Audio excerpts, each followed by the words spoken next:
Exciting panel session to kickstart the day with. With that, ladies and gentlemen, I would like to pass the mic to our amazing moderator right there up on the stage, Yang Mulia, Haji Abdur Rasyid, to please begin. Thank you, Yang Mulia. DJ Nazira, also beautiful as well. So, Assalamualaikum and very good morning for everyone. How are you guys today? Good, Alhamdulillah. Bismillahirrahmanirrahim. Assalamualaikum again. Distinguished guests, Yang Mulia, Datuk-Datuk, Pengiran-Pengiran, ladies and gentlemen. Welcome to panel sessions of World Day for Safety and Health at Work 2026. Organized by Safety, Health and Environment National Authority, Shena.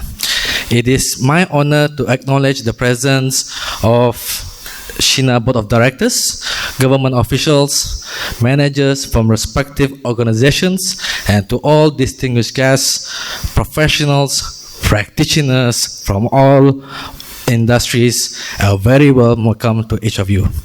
So, my name is Haji Abdur Rasyid. I will be your moderator for today. Today, panel sessions is themed Good Psychosocial Working Environment, a pathway to thriving workers and strong organizations. For 2026, this theme a much needed light on the aspect of workplace health that is often invisible and yet deeply felt. The mental and social well-being of our workers is not a soft issue. It is a strategic one. Work-related stress, organizational support, the quality workplace communication are not merely HR concern. They are safety critical that shape overall health performance and resilience for each and every organizations. Today, we are privileged to hear from 4 outstanding panelists who bring together international expertise, national leadership, and real-world experience in creating workplace where people truly thrive. Our first panelists offer a unique combination of knowledge in international labor policy, occupational health, and clinical medicines. Yang Mulia Dr. Yuka Ujita is a medical doctor and a certified occupational physician. With over 12 years of medical field, she has provided OSH services to workers, employers across a wide range of industries. Since joining in the ILO 2003, she had contributed policy, training, knowledge sharing, and awareness on critical OSH areas, including the safety of vulnerable workers at both international and field level. Today, as a senior OSH specialist at ILO, she brings a truly global perspective on building psychosocial working environments that protect and empower workers. Please join me in welcoming Yang Mulia Dr. Yuka Ujita.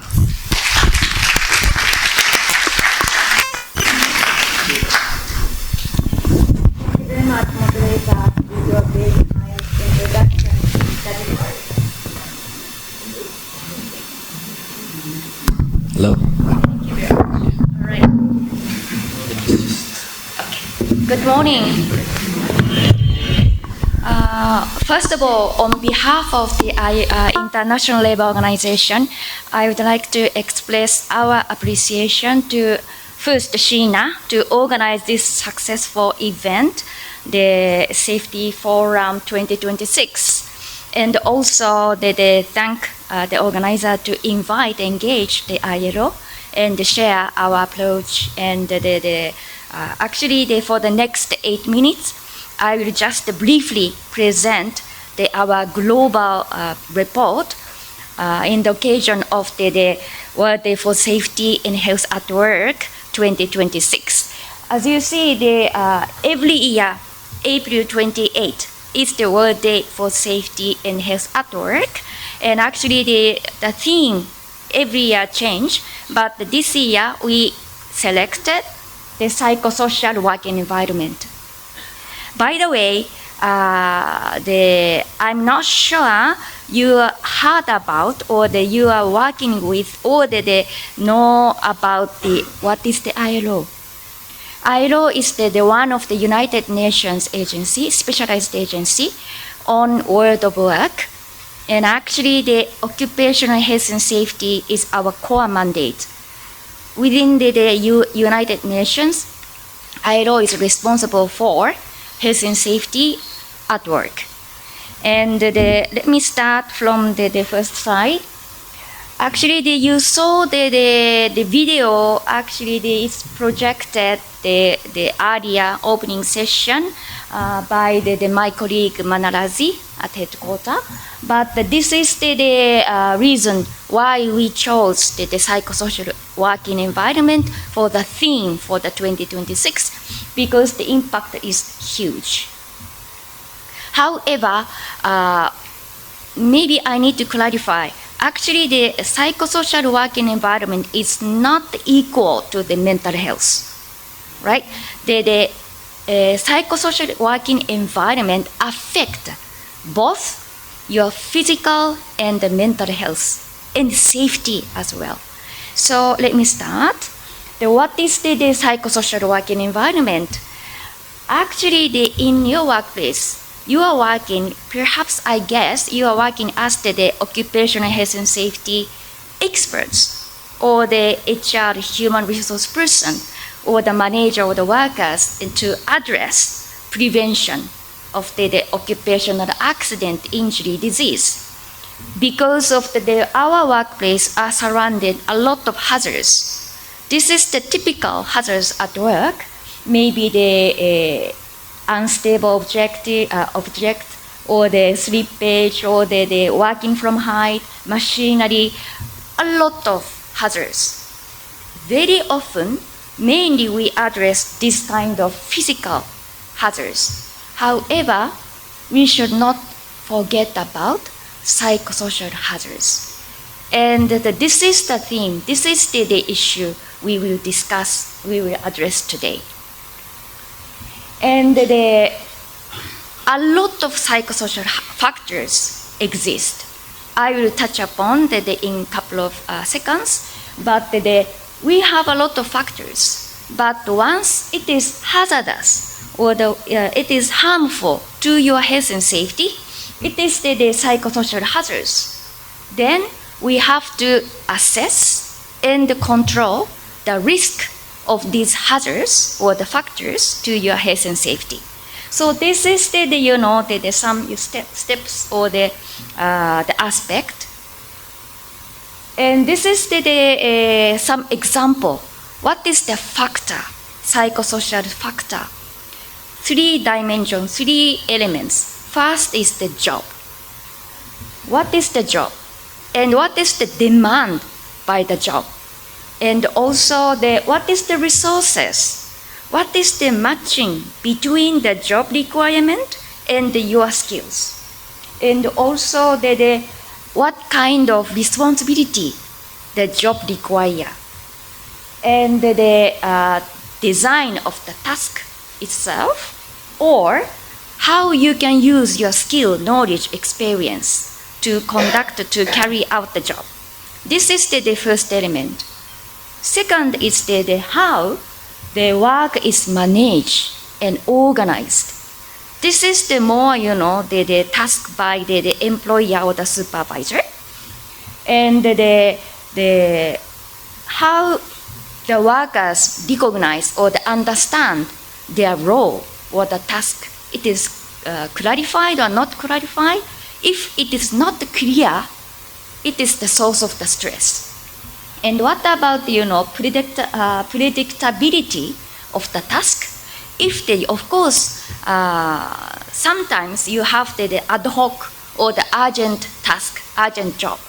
But if you have so many urgent jobs, it is the source of the stress. Some level of the stability is required, no, for your well-being. And also the transparency, trust, or the autonomy or the job control. Actually, this is the very important. You have sense you can control your job, then much easier. But if you cannot control your job, it is very much stressful, right? And do you have the good supervision from your supervisor or the manager? Or what about the support from your peer? Or the only 3 minutes left? Oh my goodness. And also the policy. What kind of policy set up in your workplace? Do you have the workplace OSH policy? And the psychosocial issue is integrated? So this kind of policy practice is another key. And we should not forget about the physical hazards as well. Physical hazards and the psychosocial hazards interact each other. If you have a lot of physical hazards, actually your psychosocial environment are affected. So not only the target psychosocial factor, but also physical factor. And we picked up this global report, 5 major risk factors. That is the job strain or the effort-reward imbalance. Even though you're working very, very hard, it is not recognized by supervisor. That is the issue. And the job insecurity. Now, our working environment is changing very rapidly. If you do not feel your job is secure, it is the big stress and the long working hours especially, and the worrying. ILO has the Violence Harassment at Work Convention. Unfortunately, Brunei not yet ratified this convention, but the harassment and the violence is another issue. And this is the impact for the workers. You can see the left-hand side, that is the mental health outcome, but the right-hand side is the physical outcome. So it impacts both mental and the physical health for you. And this is the impact for the enterprise, right? Absenteeism, presenteeism, or the return to work outcome, or the early exit. So this the impact is very huge. Then how to manage, how we can address these psychosocial hazards? 3 key action. First is the stronger research, because we don't have the data. We don't have the information. How much you exposed to this kind of hazards? What is the impact? We don't have data. And the second is to improve the policy and the legal framework. Yeah? And lastly, at the workplace level, we have to address psychosocial hazards as part of risk assessment and risk control or OSH management system. And also your culture, organizational culture. Actually, the opening, the keynote speaker very much addressed about the culture or the environment, enabling environment. So this is very, very important. And especially, I like to emphasize social dialogue, communication, and the collaboration between the workers and the managers or the human resources or the employer. We can address all together, not only by the manager, but also the workers. So this is my last slide. Thank you very much for attention. It's okay, it's okay. No problem.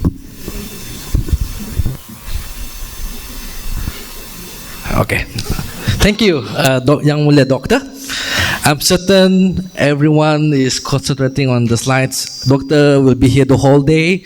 So leaders, safety practitioners, you may have a social conversation with her later on. So our second panelist has dedicated over 2 decades to advancing mental health in Brunei Darussalam, and her work touched the life of citizens and workers across this nation every day. Yang Mulia Puan Nur Syahmun bin Haji Matassan served as a mental health strategic lead at the Health Promotion Center, Ministry of Health. She has been driving force behind some of the most impactful mental health initiatives, including iMind, Workplace Mental Health Program, and the Mind Your Mind Brunei campaign. Two achievements holds to her heart, and together with her team are Brunei Bebas Bully, Brunei First National Anti-Bullying Program, and the establishment of Talian Harapan 145, the first mental health helpline. This would not have been possible without the people behind her. Her leadership also shaped the first mental health actions Plan 2022 to 2025, a landmark that continues to guide Brunei approach to mental health until now. Please welcome Yang Mulia Puan Nur Syahmun bin Haji Matassan.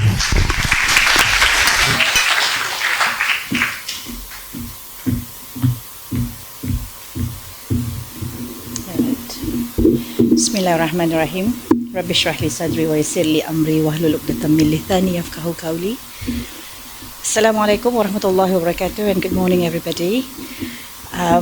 I think after the most informative slides by Dr. Yuka earlier, I'm going to keep mine short. After all, we only have 8 minutes. So I don't know whether I can actually cover everything here, but again, like Tuan Haji Rasyid was saying, you can always approach me later if should you need further details on or information. Yeah. So first of all, thank you so much to the organizers for actually entrusting me to be part of the panel today, and especially with my chosen topic, talking about thriving at work, how to build psychologically healthy work environments. Right. Let me try this. Okay. So, why psychosocial health in the workplace matters?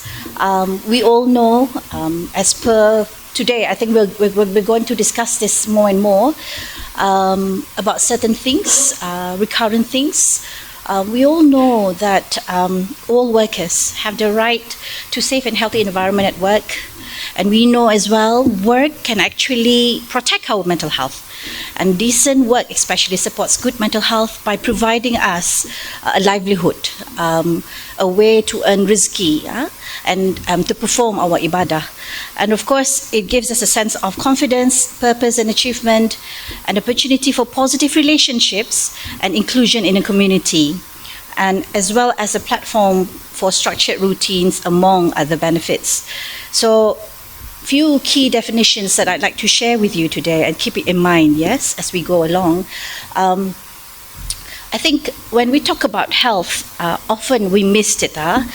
So actually, WHO defined health, kesehatan ni, as a state of our complete physical health, mental health, and social well-being, and not merely the absence of disease or infirmity. Now, when we talk about mental health, and usually people don't want to talk about mental health because it's still a bit stigmatized. I think across the world pelangai, das mestinya di Brunei saja, but the actual definition that's given by WHO, apa mental health ni, is actually a state of well-being, tahap kesejahteraan kita ni, in which us as the individual realizes or fulfills our potentials. We can cope with the normal stresses of life. We can work productively and fruitfully, and able to make a contribution to our community. Now, if you reflect to yourselves, if you think you have all those, then you are set to have good mental health. Alhamdulillah. Right? Now, so what happens to mental disorders? What is it? People selalu confused. If I go out, talk about mental health, people always say, if I ask the room, perhaps I should do it now, what do you understand by mental health, really? Personally, before I share with you the WHO punya definition. Gila. Okay. A lot of the time, that's true. Most people think it's about weakness in somebody's psyche, ataupun kadang-kadang gila perkataannya, but actually indah. When we talk about mental health, it's actually tahap kesejahteraan diri kita ni as a person. And when we have all four characteristics I mentioned earlier, you are set to have good mental health. However, hilang satu saja, you missing one of those characteristics that I mentioned earlier, you are set to have mental health issues. Now, mental health issues are if it is prolonged and not managed well, then it can roll into mental disorders, which is usually characterized by a clinically significant disturbance dari segi kita ni punya pemikiran, our cognition, our emotional regulation or behavior. Alright, so India boleh semua orang di kalau kita ni bercakap pasal kesihatan mental, so itu sudah tu gila. No, right? So ada apa? It's actually a continuum, ladies and gentlemen. So I thought today I wanted to share about the current situation di Brunei. In fact, di Brunei and globally. So according to WHO, talking about mental health, or now the buzzword is psychosocial, psychosocially healthy, or psychosocial health. So according to WHO, 1 in 8 people in the world live with a mental disorder. Believe it or not. So if we had to count 1, 2, 3, 4, one of us in 8 itu actually go through or live with mental disorder. See, now I have already baru 2 minutes, 3 minutes lagi. Baru starting, baru kan panas, right? And the most common is anxiety and depression. And as you can see from Dr. Yuka's slide earlier, it's mentioned there as well. And in Brunei Darussalam, okay, this is a statistic from MOH, from my office in 2024. We recorded 13,246 people are actually accessing treatment within our Ministry of Health punya mental health services. It's quite high, but I wouldn't put it negatively, because to me it's also because of there are more awareness amongst our people. People are reaching out more compared to before. So perhaps that's the reason why then the numbers are high, but we'll see along the way in the next 2-3 years if this pattern stays or increase. Quickly sharing as well, I have 2 minutes tadianya. So in 2020, 4 years before we had that statistic earlier, my unit, Mental Health Strategic Unit under Health Promotion Center and Institute of Health Sciences actually collaborated and did a survey to look into the mental health and well-being of all civil servants in Brunei. All right, so across the 12 ministries. And this is what we found. So as you can see, anxiety tops the list, followed by stress and then depression. Just to highlight, I'm taking this platform to remind everybody, kadang-kadang ada comorbidities. So anxiety and depression and it can actually together in sync. Sorry, that's my phone. My own alarm. Yeah. Yes. So I guess that's 8 minutes, guys. If I can just 1 minute or 2 minutes or more. These are the numbers that we get, right, for civil servants. We have yet to embark on a survey for our private sectors, yes? But when we look deeper into our stats, our data, these are some of the common stresses that are listed or recorded or reported by civil servants in 2020, mind you, this is 6 years ago, yeah? So the top 3, high-paced work, high demands of work, and burnt out. Now, this was also mentioned in Dr. Yuka's slide study, which tells you it's not only Brunei, but it happens globally as well. These are some of the high stresses, and but nothing is dark and the whole doom and whatnots. We do find throughout, despite these reports, over 90% of the participants that actually participated in our mentioned study recorded or reported very good psychological capital, i.e. they have resilience, they have hopefulness, Despite pressure, they have optimism and self-efficacy. And this is what we need to focus on. This is what workplaces need to focus on. So despite the pressure, Alhamdulillah orang Brunei ni ada jo resilientnya, ada jo hopefulnessnya, ada jo optimismnya and self-efficacy-nya. The thing that we need to do now is to actually work on this and improve it further. Alright? Because, how many minutes do I have? Habis pulang sudah. Okay, last. I hope everyone else can continue on this. And this is what we need. Alright? In order for us to build a psychosocially healthy workplace in Brunei, I believe we need to have resilience in the workplace. Alright? Because if all workplaces have workplace resilience or resilient team members, they can manage stress, they can recover from challenges and maintain productivity under pressure. Alright? So they're adaptable, they have emotional regulation, they're self-confident in their abilities to solve problems, and most importantly, they have strong social support. I have more, but we can talk more later. I'll end my presentation today with one last slide. Sorry. So, yeah. So, hang on. What's your last slide? I think that's it. Yeah. Slide. Kena pandai dorang control dulu. But I think what I was about to share was actually where you can access for help. It was mentioned earlier, there's Talian Harapan 145. To make changes, we don't really need big budgets. We don't. It started with a heart. It started with reaching out. So for Brunei Darussalam, Alhamdulillah, we actually have a national helpline, support line that is opened, that is kept confidential, and it's free, unlike some other countries.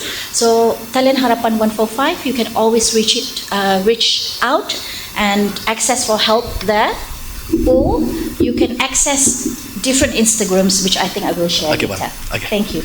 Wabillahi taufiq wal hidayah. Assalamualaikum. Yeah, thank you very much, Puan Nur Syahmun. Very insightful. Again, let me remind for everyone, Puan Syahmun and her team will be here the whole day until 4:30, until 5. So talk to her, have a conversation with her for getting to know about how to do a mental health talk as well. It's really important. So I know it's 8 minutes is always pressure. It's okay. Yeah. So we have a lot of times after this for question and answer as well. So thank you, Puan Nur Syahmun. Our third panelist represent a vital dimensions of psychosocial support that many of us encounter, but perhaps do not fully appreciate. Over 18 years of dedicated experience in counseling and psychosocial in the human and professional dimension of counseling within the public services.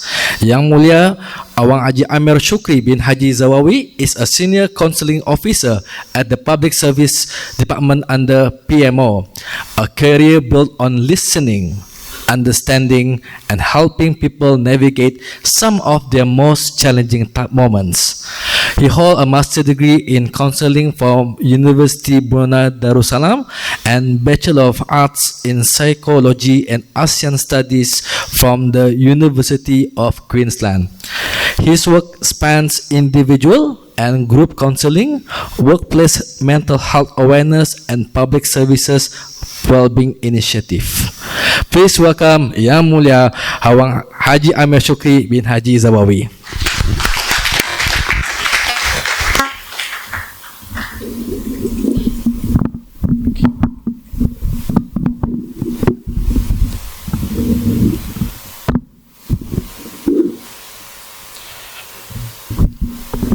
Okay. Bismillahirrahmanirrahim. Alhamdulillahi Rabbil Alameen, wassalatu wassalamu ala ashrafil anbiya wal mursalin, Sayyidina Muhammadin wa ala alihi wa sahbihi ajma'in. Subhanaka la ilma lana illa ma 'allamtana innaka antal alimul hakim. Rabbi shrah li sadri wa yassir li amri wahlul 'uqdatam min lisani yafqahul qawli. Wala hawla wala quwwata illa billahil aliyil azim. I'll keep it quite short and a bit long. For my sharing or for my presentation today, I will be speaking as a counselor because that's my line of work, and not as a policymaker or researcher. So what I want to share with everyone this morning is what comes from the counseling room itself. When civil servants come to counseling sessions, when they want to talk about their task, their work, their issues, their obstacles. So what did they share with counselors, especially when it is involving workplace?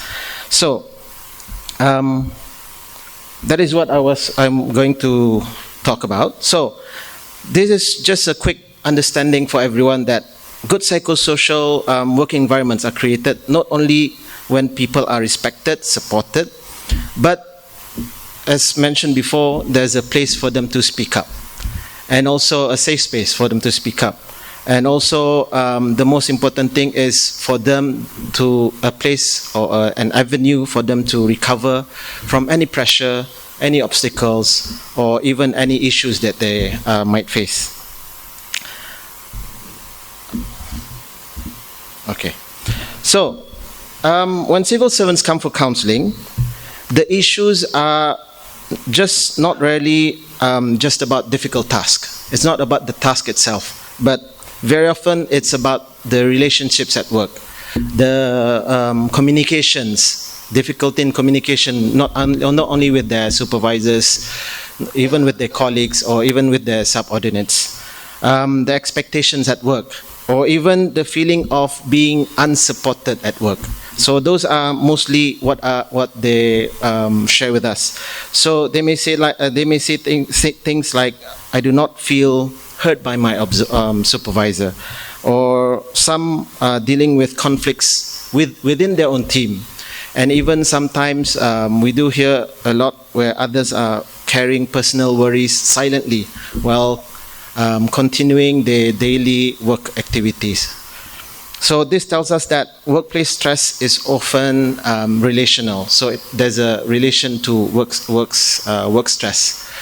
So it's about being seen, being very clear, and also being safe at work, feel safe at work, and also most importantly, they want to be treated fairly. That's it. So employees usually, all they're asking is not just about being pampered. They just want clarity, fairness, and also what I understand is usually they just want to feel have the sense of being respected at work. That's the most important thing. They love their job. When clients say that I hate my job, I hate to go to work, it's not the actual work itself that they hate. It's just that the environment that they are in their workplace is that's making them feeling that the hatred towards work. So,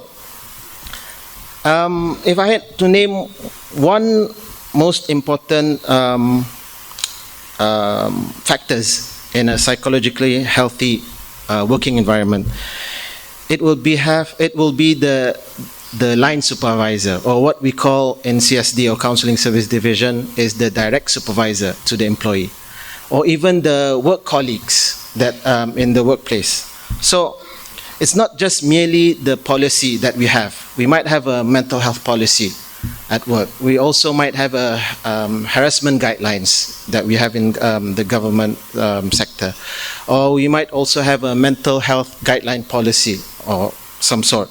So, and also we do have awareness programs, well-being initiatives organized in the workplace. It's not merely about that. It's about how we interact with our employees during our everyday life, everyday work day. The supervisor or the colleagues is often the first person that notices the changes in the employee. Sometimes, okay, I have 2 minutes. Okay, and I have around 10 slides left. So I'll focus on the 3 habits that's I'm sharing today, which is to notice early. So the line supervisor must be aware of any changes in the employee.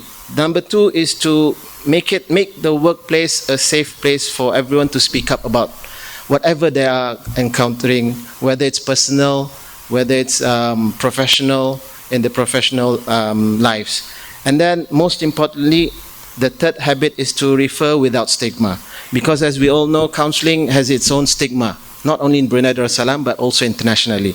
So the way a supervisor talks about counselling matters most. So if counselling is offered as a sign of care, employees are more likely to accept it.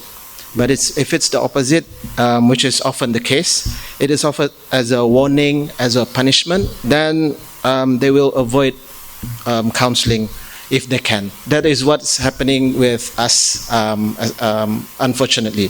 So the face you see here is what they hate the most when they come for counselling.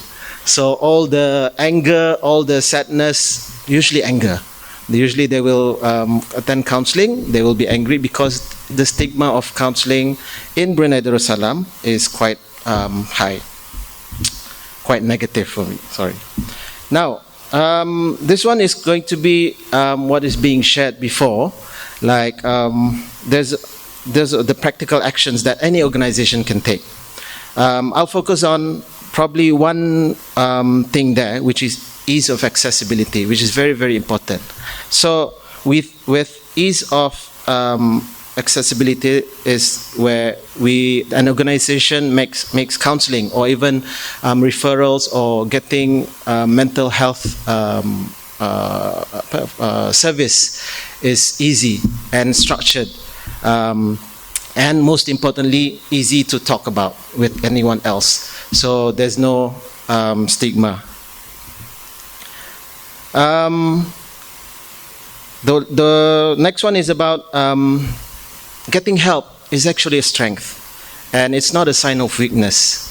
So it doesn't matter if you want to go see a counselor or see a psychologist or see a psychiatrist, it's not a sign of weakness. So some employees worry that counseling is only for people who cannot cope, and some worry it will affect their record of service, especially for government civil servant. And others may feel that this is usually the case as well, that everything that they are facing is only their own problem, and they are the one who's supposed to handle it, which is quite the opposite. So we need to reframe this. We should make counseling a routine part of looking after ourselves. And then when leaders and supervisors speak about counseling, they should talk it in a calm and openly manner, where help seeking will hopefully become a normal topic within the work culture itself. Now, to close, finally I will leave you with one thought, where a thriving workers and a strong organization are not quite the opposites. So they are built on the same foundation, which is respect, clarity, safety, support, and a room to recover and, most importantly, reset. So none of us can fix a whole system on our own, but each of us can make the next conversation a little bit safer, a little bit clearer, and most importantly, a little bit kinder. So that is all for me. Thank you very much.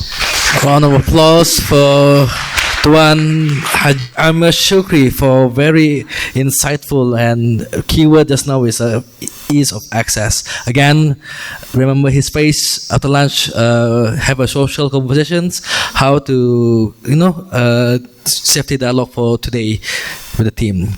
Our last and fourth panelist brings over 40 years experience in human resource and leadership development across industries and continents.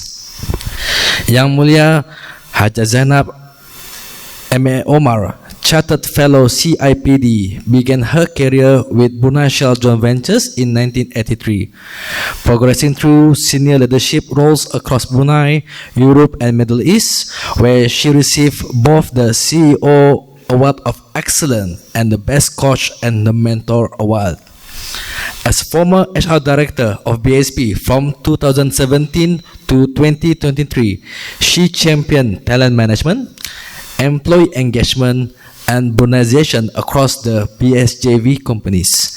She is the founder and the current president of Human Resource Society in Brunei, a mentor under BEDB their programs, currently serve as a vice president for capability development and principal BRC Academy under the Brunei Darussalam Red Crescent Society. Today, she continues the legacy as associate consultant at ChangeLeader, a widely respected as a coach, mentor, champion for future leadership across Brunei and the region, and the CEO ZMAO Management Services. Please welcome Yang Mulia Puan Hajah Zainab MA Omar.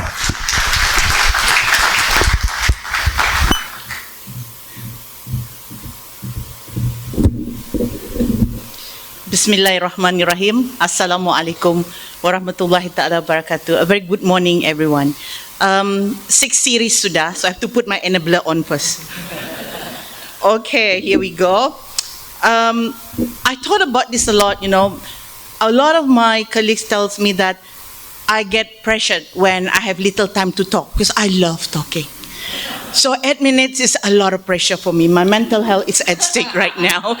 Okay, but I'll try my best not to speak like a bullet train. And you all are very lucky because you know the 3 previous esteemed speakers, expertise in their own right has covered almost everything. So I can have my fun time. Yeah? Okay, fine.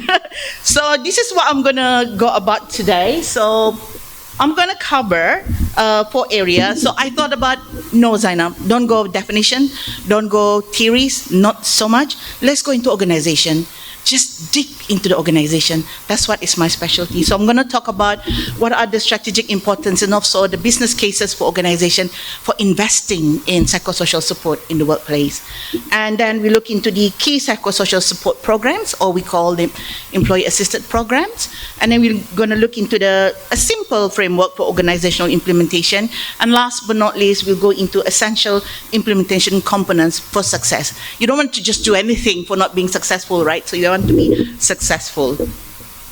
Okay, so why does psychosocial support matter? So there are 4 areas that should convince you that it is worth it to go for it. So the first area is where it has organizational impact. So when we talk about organizational impact, you understand lah workforce kan, the leaders and workforce. So in here, research, so many research has given us data point that says that managers influence significantly the mental health of the workforce, more than the medical fraternity. Wow, when I saw that data, I said to myself, oh my goodness, but nasibku sudah retire. No, I'm just kidding. I'm just kidding, okay? So just imagine the leaders in the workforce actually having this significant impact, you know. And sebenarnya the workforce yang having to seek counselling because all the leaders, isn't it? No lah, I'm just kidding. So why? The business case is important that the leaders actually do something about it. Leaders can actually identify what is psychosocial support that is required in the workplace. Then we look into the financial return. Now, data also stated that every dollar that is spent or invested in psychosocial support in the workplace, you get 4 times the return. So what's the return? You don't get profit for dollars lah, but you will get increased productivity, less absenteeism. Now, that's a good thing, right? And the big ticket item here is lesser cost, medical cost, health cost. Because people are healthy. And we always know that when we talk about health, there is no health without mental health. That's a big caption in itself. So we talk about physiological and we talk about psychological. And a lot of people say, why Hajah Zainab? Because I'm me, I'm human being. You know, as a human being, I got psychological and I got physiological. So when we talk about physiological, it's all the chemical reaction, biological function in my body. But it impacts my emotion, the way I feel, the way I think, and the way I behave. Similarly to all of you. So we have to think about that, right? And then, of course, everybody wants productivity gains. Then we look into the third one, talent retention. Nobody actually calculated how much it costs for organization to do recruitment and talent retention. It is a lot of money. And if you count the investment in growth and everything else, it can be millions of dollars throughout the entire career. So can you imagine that you are looking for good talent, high talent, and today's world, the talent are actually looking at you, and over 80% of them actually assess what is your mental health program in your workplace. And if they feel they don't like what they see, they won't work for you. Yeah, so it's not the baby boomers time where they're very loyal, they go to one organization and stay in one. Myself lah, huh? Okay. Anyway, I'm retired. Okay. And then last but not least, the performance enhancement. So we know that work-related stress, you see from the previous presentation, has a very high impact. 75% of employee sleep quality can be affected due to stress. Now, that's just stress, right? And we knew that from psychological perspective, when we talk about stress, stress spiral to distress. Distress spiral to depression, and then go counseling therapies. That's very expensive, so as to speak. So, however, if you have a healthy environment, there is a good psychosocial support in the workplace, then it can reduce these particular issues to 44%. That's a significant number. Okay? So I'm going to move on. Lupa ko jadi bullet train na, karang lambat. Oh, sorry, it just... Okay, so these are some of the components in terms of employee assistance program. I think most of you perhaps have it. 3 minutes. Okay. Sorry, ini reading glass, so kalau jauh na nampak. So don't mind me, I can't see your faces there when I'm wearing my glasses. Okay, the key psychosocial support program, or what we call the employee assisted program. Counseling services. A lot of big organizations can afford to put this in place. So they are not visible, they are mostly anonymous. Helpline, it's available by licensed counselors like Clarity, for example, just to mention one. The employee will benefit because this is confidential, they have reassurance, it's trust. It actually supports them in the workplace. Then we look into the crisis support. I talk about the 24/7 helpline, which is easily accessible, or in the words of my previous colleague, ease of access. Because, some organizations don't just have people working in one location. You have remote location, you have offshore, and you name it, okay? So you need to make sure equitable access for all. And then, of course, the benefit here is it is available immediately. They just need to grab the phone and they get the service, okay? Financial wellness, not everybody does this, but some organization does it. What it means is from time to time, you actually call expertise in financial management to give a speech to the employees telling them how to manage your finances. Don't spend beyond your means. Don't use credit card too much. Go crazy lah, Okay, never mind. I'm a bit digressing there.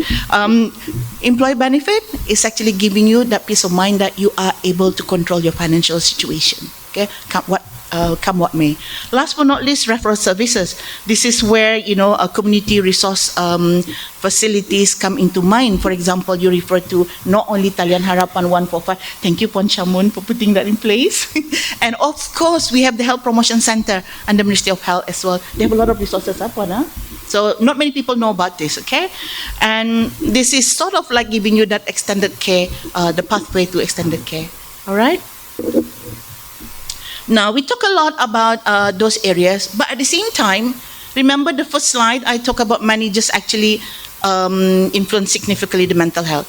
Therefore, a responsible organization need to ensure you give the skill set for these managers. You must give them the skill set so that they are competent in managing mental health perspective in the workplace, okay? So training program, very simple. Give them the ability, the competency to be able to recognize signs and symptoms and reaction for all these, 1 minute, okay? For all these elements, okay? And if I may just have an interlude here, Brunei Darussalam Red Crescent actually have a certified psychological first aider program, which a lot of organizations has availed, which is very useful for first responders in crisis. Okay, I don't think I can finish my slide, but I'll make it very, very quickly. So stress management and wellness initiatives are some example. For example, healthy lifestyle program. Previous colleague has mentioned about a safe space, a room for recovery. That's important for people to refresh. And then mental health education, making sure there is no stigmatization, and you educate your workforce that mental health is not about being cuckoo. It's just that people who are stressed, depressed, depression need that support, okay? And of course, peer support network. Some organizations have this in place. And then we look into the implementation framework. So we talk about there must be high trust in this organization if you really want to move forward with this. And of course, there are certain multi-level intervention strategy. If you look into the organizational, you want to ensure there is a safe work culture there, stress mitigation programs in place, what we call coping mechanism. You need to have that so that you can reduce the systemic workplace stressor, the trigger for stress. Managerial aspect, we look into the sportive supervision. So supervisors need to be sportive when you notice things are not going quite right. So I have cases where people were saying that my bosses never support me when I'm having mental issues. And then we asked the question, what makes you say that? He said that, luan je kamu mumut. I heard this a lot. But then again, you know, baby boomers' time is different from today's world. Okay? And then individually, you need to be aware of where you can access counseling services. Okay, in terms of measurement and continuous improvement, you need to make sure as an organization you are able to track, because you want to see which program is most popular, people are uptaking it so that your investment has return on it. And also you want to make sure as well that you get feedback from your employees on this program so that you can refine it from time to time, okay? Now, this is my last slide. I think I'm allowed to do this. Boleh ha? Last slide. Okay, so in my last slide, I want to talk about essential implementation components for success. So in here, we talk about leadership sponsorship. So what do we mean by here? Leadership needs to be seen. Leadership needs to role model. When you say in your town hall that we care for you, how do you demonstrate care? So that commitment needs to be seen and felt by your people. If they don't see it, they don't feel it, no, you're not there. Sorry, okay? The second one is comprehensive access. My colleague has talked about this a lot. So we want to ensure that every employees in your workforce have equitable access to these services, the psychosocial support. Like I said, you know, if they are offshore, the 24/7 phone line very useful, or you can have what you call video calls and all sorts of technology that can be used in today's world. Okay, that's very important. Then stigma reduction, we have some form of obligation to raise awareness about mental health in the organization. As a leadership, as the employees, if you know more about it, talk to your colleague. You heard someone said, hey, you know so-and-so, mental health, kuku. No, you tell them, stop. Mental health is not about cuckoo. He must be going through stress, depression. It's some intervention is required, okay? And last but not least, integration with benefits. So when we talk about integration with benefits, so when we do investment in the organization, not only for the employer, but also for the employees, it's all about integrating what you already have working in the organization. Like your employee assisted program, for example, make it work, refine it. That could actually go further than just trying to think of implementing something that you see work somewhere else. Be mindful, what you see work somewhere else may not necessarily work for you. You need to do assessment to find out what is needed by your organization. I'll end it there. Thank you very much. Wabillahi taufiq wal hidayah. Assalamualaikum warahmatullahi wabarakatuh. Thank you, Puan, Hajah Zainab, and Omar. I think two key points that she talked about is I just knew that Brunei residents having a first aid psychosocial, so it's very good. So if you want to know more, like myself, I will talk to her later. After lunch, and also you talk about leadership as well. So we'll talk about leadership question and answer after this. So what a remarkable set of presentations from 4 panelists, each offering a distinct and valuable lens which to view complex and landscape of psychosocial health at work. We heard from the international OSH panelist from ILO, a national mental health leader, a senior counselor from public services, and one of the most experienced voice in human resource. Between them, they bring a lot of experience, and I hope that we all can agree that they are really extraordinary resources that we had today. Before we take the question from the floor, I would like to invite all of you to scan the QR code on your slides. If you have any questions, I think it's better to state your name and where you're from. Promote yourself as well, Don't say nickname, boy, or what. Just your name. All right. So we have a lot now. Wow. Hold on. So while waiting from the slide, though, I think I have time for a question for myself to Dr. Yuka first. I think earlier on the conversations or presentations, you talk about trust and communications. And we all know ILO is about preventive organizations, to avoid things. From ILO perspective, what core preventive measure should organizations prioritize to foster a genuinely healthy psychosocial work environment, particularly in high-risk sectors such as oil and gas and constructions?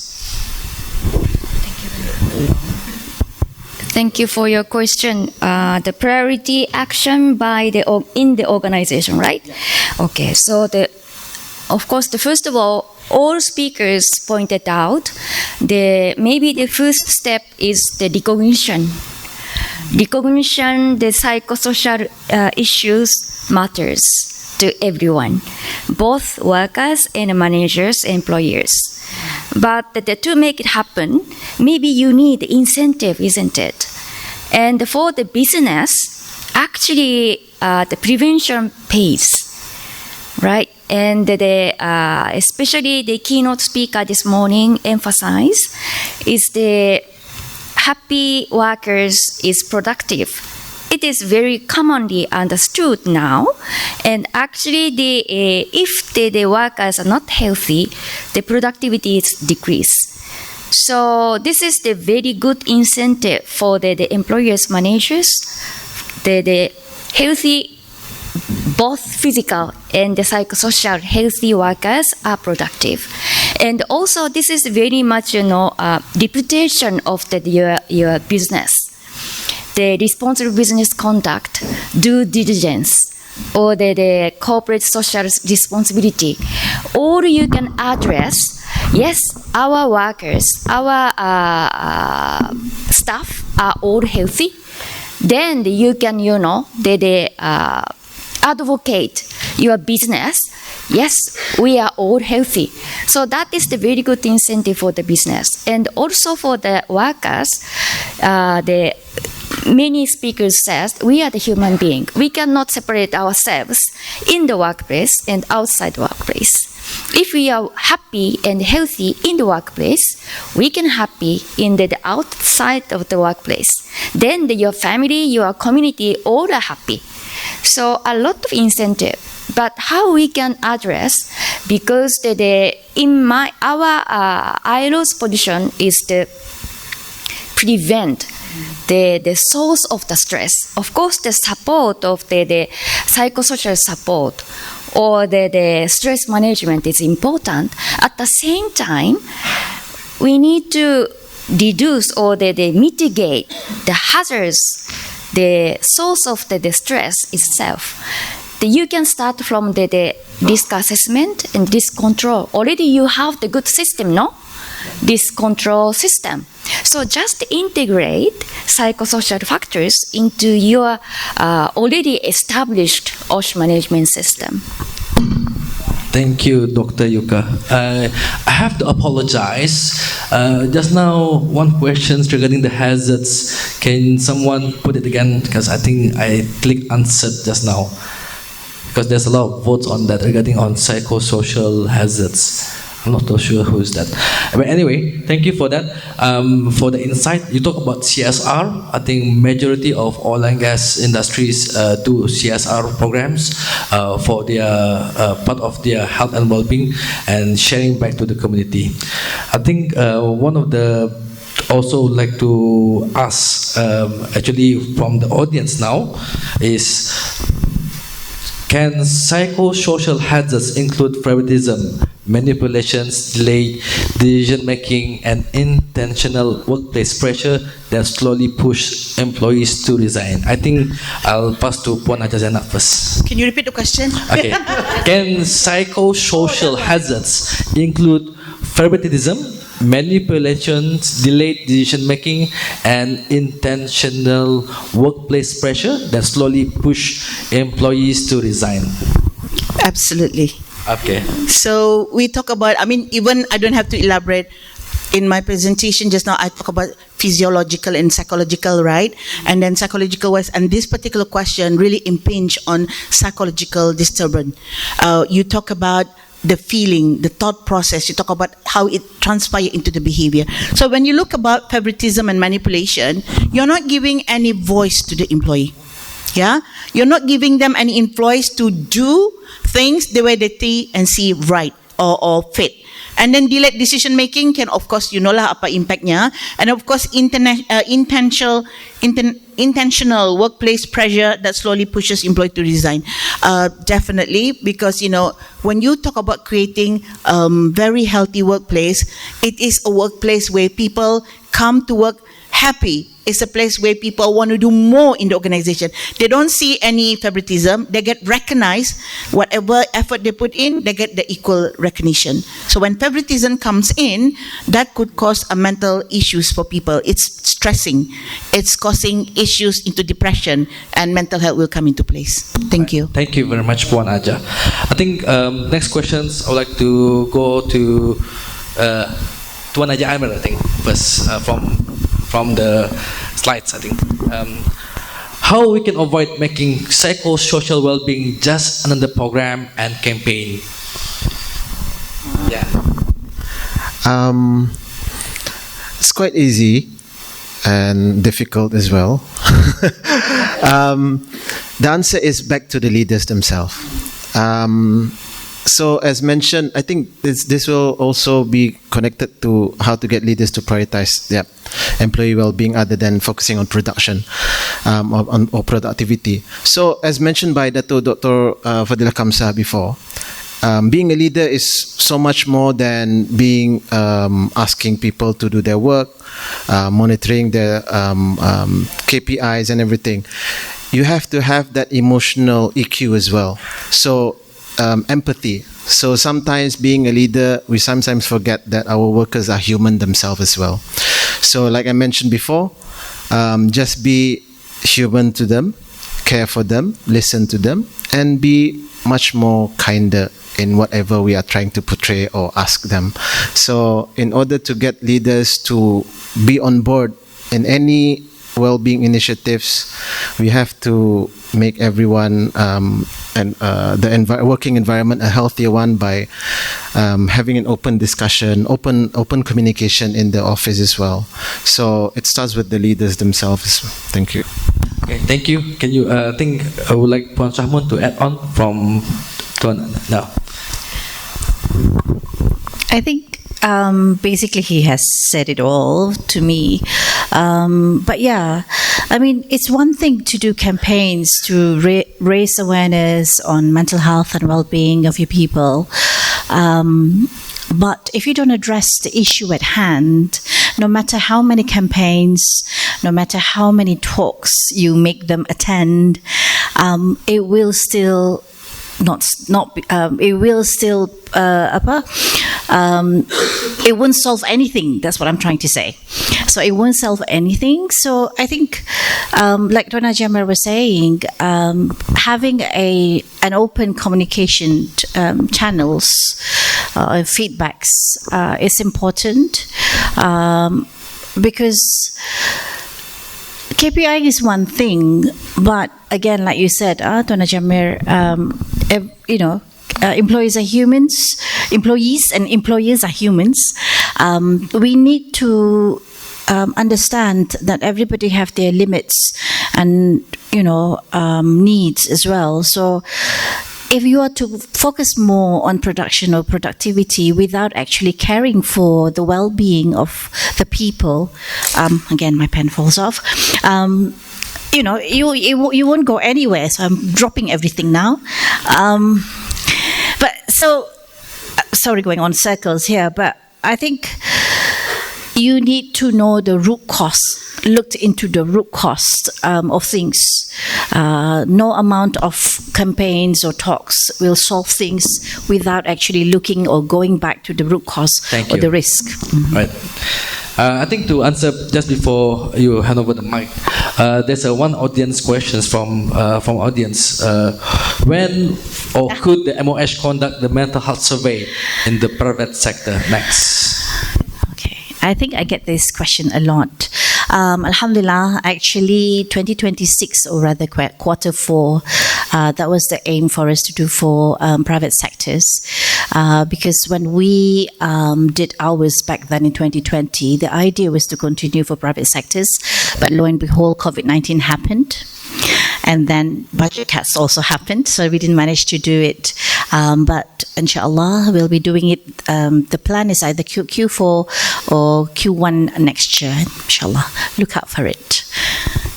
Thank you. I think I want to ask Dr. Yuka a questions from ILO perspective. While ILO has long advocated the psychosocial risk prevention, implementation at the organizational level remains uneven. Based on experience, what is the most significant barrier preventing organizations from translating the global standard into consistent and everyday workplace? Thank you very much. Actually, this question is very much overlapping with the on the screen. The one of the issue is the culture, no, isn't it? Yeah.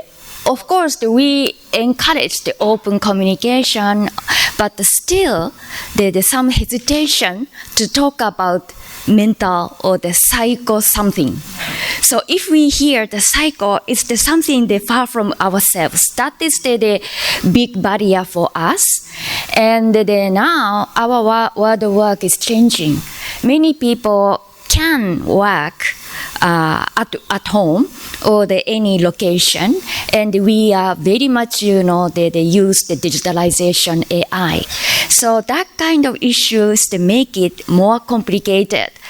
And when the ILO organized the youth congress, is that we ask for the young people to propose how we can address this kind of issue. The very unique solution is that they just robot. They talk to the young people, talk to robot, not to the human being or the supervisor, but they prefer talking to the robot. But at the same time, that kind of digitalization makes isolation.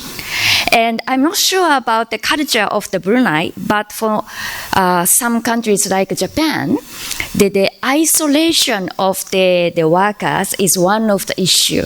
And the government is addressing how we can, solve isolation of the workers due to digitalization. So this we can use that kind of new technology wisely. Yeah, so this is the challenge. Okay, thank you. It's very, how is this? Amazed as well. Japan also have isolation stress disorder as well. So this is nothing new. It's ongoing as well. I think I would like to pass the questions to Puan Hajah Zainab. Given the managers significantly influence employee mental health more than healthcare professional, how can organizations leadership team champion psychosocial support initiative? This is the one. I mentioned, thank you for the question. I mentioned in the question just now about readiness assessment is very critical. We need to ensure that, because there's no one size that fits all, right? So we need to ensure that we did honest evaluation of the state of being in the organization. So there are 3 areas that organization need to kind of scan through before you actually holistically think about what are the relevant programs that you want to put in place. So, for example, in terms of financial, You don't have to start with big investment, because the second element that I'm going to talk about is where you look into the culturally acceptable models that you put in the workplace, right? Where you find alignments. So you might already have employee assistance program that's kind of working, and you review and you do a monitoring. You can actually check whether you can refine it further to make it better, okay? And then the third space is where we talk about priority. I don't know whether some people call it negotiation. It's about how do we support our workplace in managing conflicting priorities. These three things are quite key because it can cause stress, and like I like to say, stress causes distress, and from distress, depression, and then they will need counselling. Yeah. Thank you. I think I want to use the audience question as well. If the employees are still afraid to report fatigue, stress, and mistakenly openly, can we honestly say the organization has mature safety culture? From your point of view. Oh, you're asking me? Yeah. I thought this befits the HSE professional or something. Well, it depends what's the definition of your mature safety culture in the organization.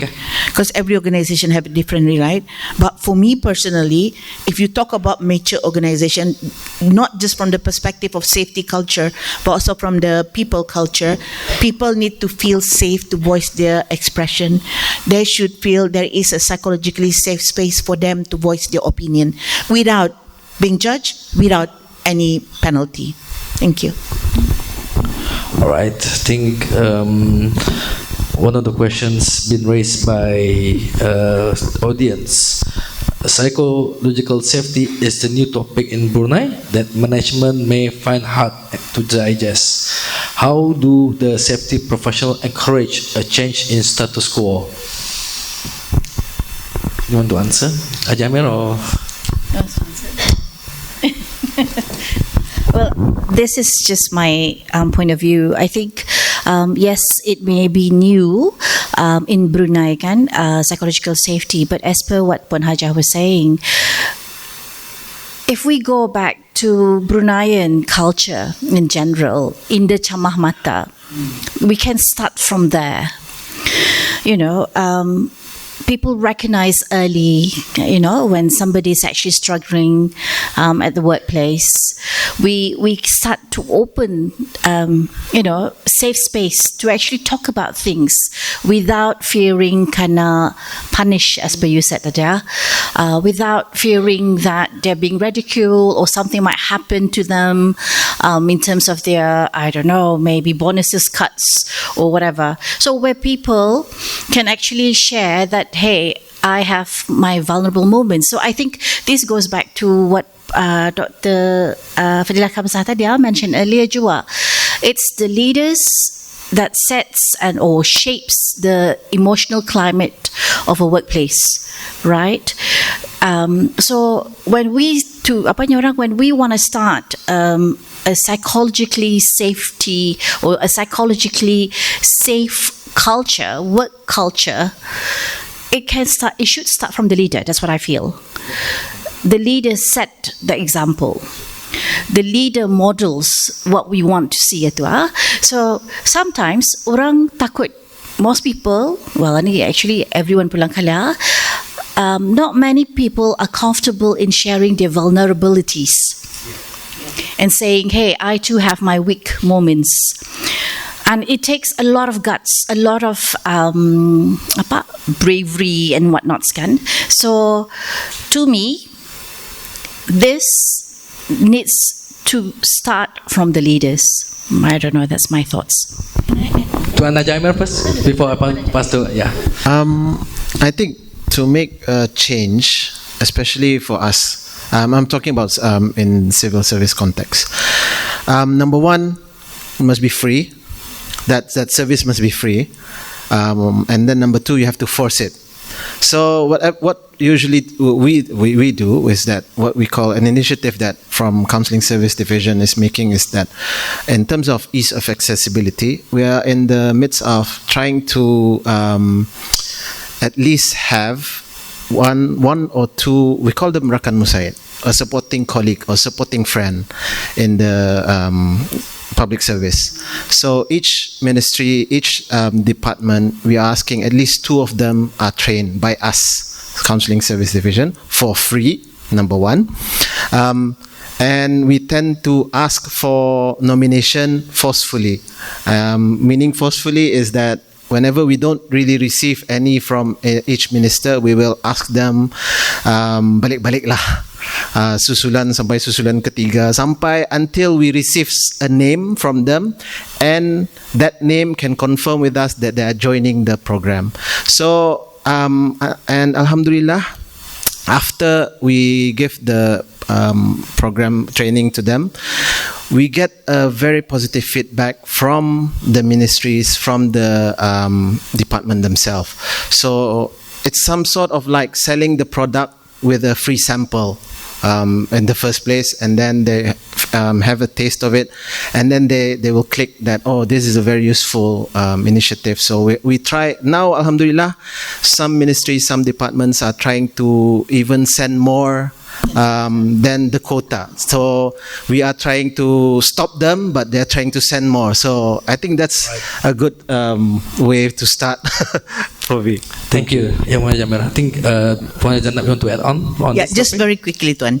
So in a nutshell, again, I repeat myself, the 4-to-1 gain speaks volume when we talk about trying to convince why management should go forward with the psychosocial support in place. So for example, you can track and quantify the benefit of a psychosocial support in the terms of the number of absenteeism will reduce. Because when people are happy in the workplace, people don't get so sick psychologically, sometimes headaches, tension headaches and all those things, and people take sick leave and everything.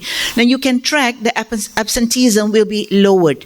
And you can, because of that, you can also track that the cost of healthcare that the organization have to bear is reduced as well. So that's one way to actually look at it as well. Yeah. Thank you. Thank you. I think one of the questions been raised by the audience, common effective resolution for tension within the department as a HSE, or should interventions from HR exclusively?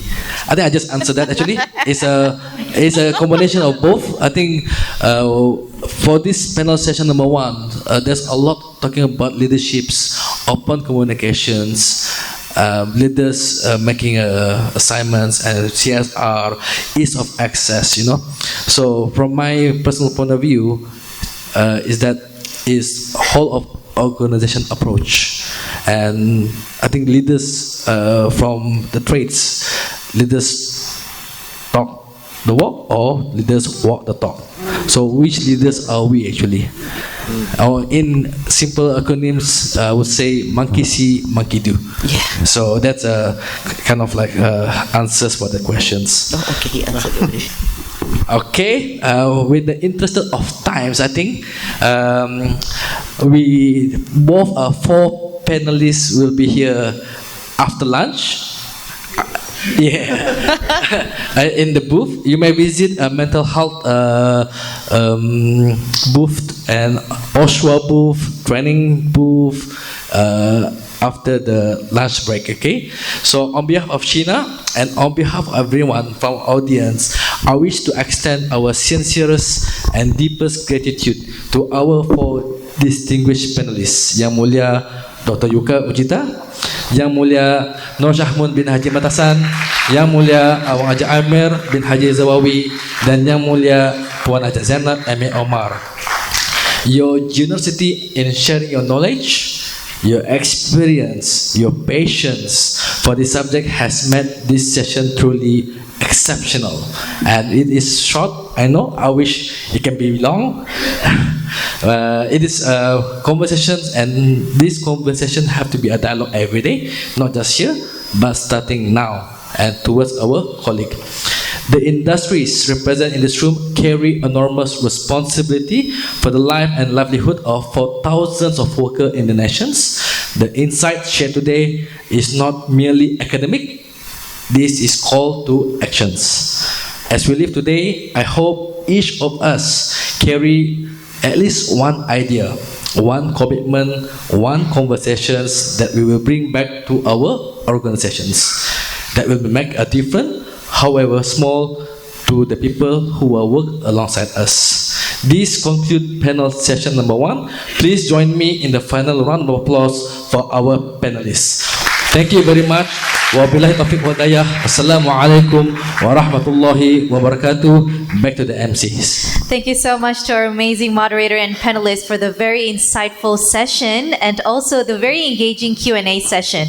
With that, to present the tokens of appreciation to our moderator and panel speakers, I would now like to cordially invite Yang Mulia Puan Salmaya Rahayu Saleh, the Director of Strategic Planning Division, up on the stage.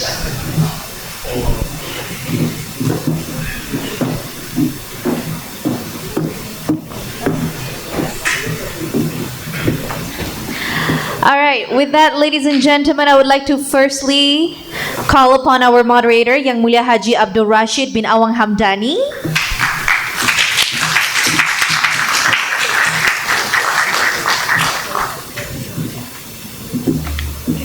Thank you.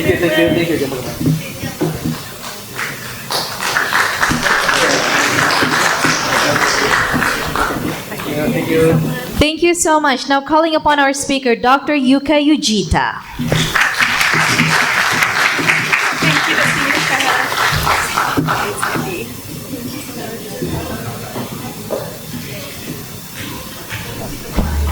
Thank you so much. Calling upon the next speaker, Yang Mulia Puan Nur Syahmun, binti Haji Matassan. Thank you so much.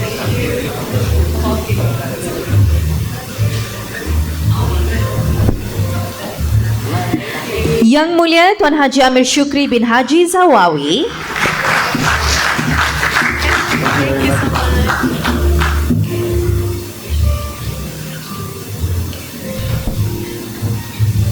And last but not the least, Yang Mulia Puan Hajah Zainab M.A. Omar.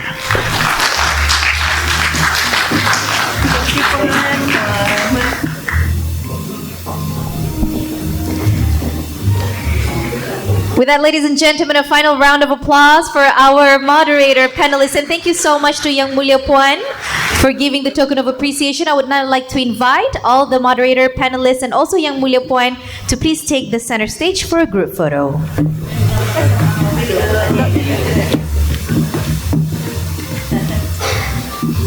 Should we bring on it?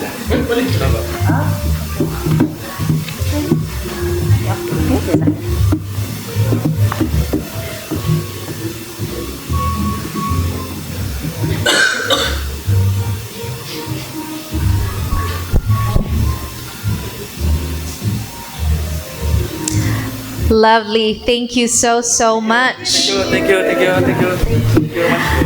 All right. Now, ladies and gentlemen, as our panel session has been done for this morning, we are going to be showcasing you once again the QR code in which we will need your participation and your answer in order for it to be done in panel session number 2. Once again, we're going to be showcasing you the QR code in which this is needed for the panel session 2.